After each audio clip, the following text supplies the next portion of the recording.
Hi friends, welcome to my channel. இன்றைக்கி வந்து என்ன பார்க்க போகிறோம் அப்படின்னா தூதுவளை துவையல் தான். அதாவது இது எங்கள் வீட்டிலேயே தூதுவளை செடி இருக்குது. அதில் நல்ல இந்த மழை நேரத்தில் நல்ல பச்சை பசேல்னு இருக்கவும் அது செய்யலான்னு இன்றைக்கி செய்ய போகிறோம். அதாவது உங்களுக்கும் தூதுவளை கிடைச்சிது அப்படின்னா கண்டிப்பாக விடவே விடாதீங்க, அடிக்கடி செஞ்சு சாப்பிடுங்க. இதில் நிறைய யூசஸ் இருக்குது, அது என்னன்னு பின்னாடி பார்க்கலாம். அதுக்கு முன்னாடி இந்த தூதுவளை செடி வந்து முள்ளாக இருக்கும், அதை வந்து நம்ம பார்த்து தான் வெட்டணும். அதே மாதிரி வெட்டி எடுத்துகிட்டு வந்துட்டு நம்ம அதில் முள்ளாக இருக்கும், அது கையில் குத்திடாத அளவுக்கு பார்த்து தான் நம்ம கட் பண்ணணும். அதை வந்து ஒவ்வொரு இலையாக வந்து நீங்கள் ஒரு கத்திரிக்கோல் வச்சு ஒன்று ஒன்றா கட் பண்ணி எடுத்துக்கோங்க. அதாவது கையில் முள்ளு குத்துற அளவுக்கு பார்த்து எடுத்துக்கோங்க. தூதுவளையில் பார்த்தீங்க அப்படின்னா அதில் இருக்க இலை, பூவு, காய் எல்லாமே வந்து அதிக மருத்துவ குணம் வாய்ந்ததுன்னு சொல்கிறாங்க. அந்த அளவுக்கு வந்து தூதுவளையில் அவ்வளோ மருத்துவ குணம் இருக்குது. கண்டிப்பாக இதை வாரத்தில் ஒரு நாள் சேர்த்துட்டே வாங்க. அது இப்போ இருக்க சூழ்நிலையில் நமக்கு சளி, இருமல் இதெல்லாம் இனிமேல் மழை சீசனில் நமக்கு அதெல்லாம் ரொம்ப அதிக தொல்லையாக ஆகிடும்.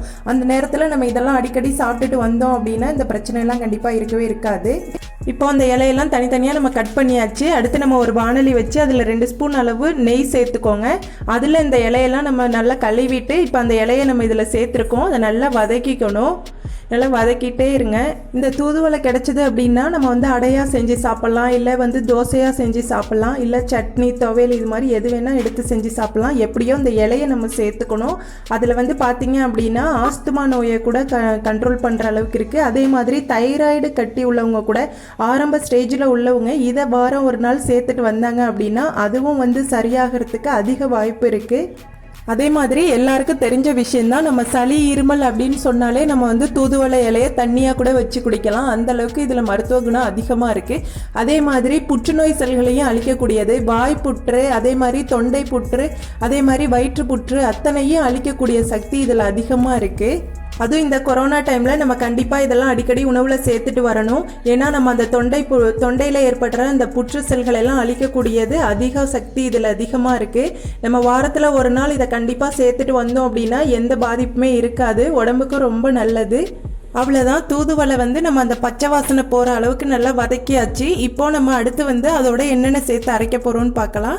அதோட வந்து தேங்காய், அது பச்சை மிளகாய் 2 காரத்துக்கு தகுந்த மாதிரி சேர்த்துக்கோங்க, பூண்டு 4-5 பல், புளி ஒரு சிறிய அளவு, அடுத்து வந்து நம்ம வதக்கின அந்த தூதுவளை இலை அதை எல்லாத்தையும் சேர்த்து ஒரு மிக்ஸி ஜாரில் இப்போ அரைச்சிக்க போகிறோம். கண்டிப்பாக இனிமேல் வந்து தூதுவளை கிடச்சிது அப்படின்னா விடவே விடாதீங்க, அதை உடம்புக்கு கண்டிப்பாக சேர்த்துட்டே வாங்க. இப்போ இருக்க டைமில் நமக்கு கொரோனா வந்து நம்ம தான் பாதுகாத்துக்கணும், நம்ம உடம்பு நம்ம தான் பாதுகாத்துக்கணும். எதுவும் வராத அளவுக்கு நம்ம வந்து உடம்புல வந்து நோய் எதிர்ப்பு சக்தியை அதிகப்படுத்தணும் அப்படின்னா நம்மளை எதுவுமே தாக்காது. இப்போது நம்ம எல்லாமே ஒன்று ஒன்றா வரிசையாக அந்த மிக்ஸி ஜாரில் சேர்த்துக்கிறோம். எல்லாத்தையும் நல்லா சேர்த்துக்கோங்க. சேர்த்ததுக்கப்புறம் அதிலே தேவையான அளவு உப்பு சேர்த்து அரைச்சிட்டு வந்துடுங்க. அவ்வளோதான், தூதுவளை துவையல் சூப்பராக ரெடி ஆகிடுச்சு. இதை நம்ம சூடான சாதத்தோட இதில் கொஞ்சம் நெய் விட்டோ இல்லை வந்து நல்லெண்ணெய் சேர்த்தோ பிசைஞ்சு சாப்பிட்டீங்க அப்படின்னா உடம்புக்கு ரொம்ப நல்லது, ரொம்ப சூப்பராகவும் இருக்கும். கண்டிப்பாக இதை நீங்களும் ஒரு தடவை ட்ரை பண்ணுங்கள். ட்ரை பண்ணிவிட்டு எப்படி இருக்குன்னு லைக் பண்ணுங்கள், கமெண்ட் பண்ணுங்கள், ஷேர் பண்ணுங்கள். அப்படி கீழே இருக்க சிவப்பு கலர் சப்ஸ்கிரைப் பட்டனும் அப்படியே பெல் பட்டனையும் அழுத்திக்கோங்க. அப்போ தான் நான் போடுற ஒவ்வொரு வீடியோ உங்களுக்கு உடனுக்குடனே நோட்டிஃபிகேஷனில் வரும். Okay, thank you.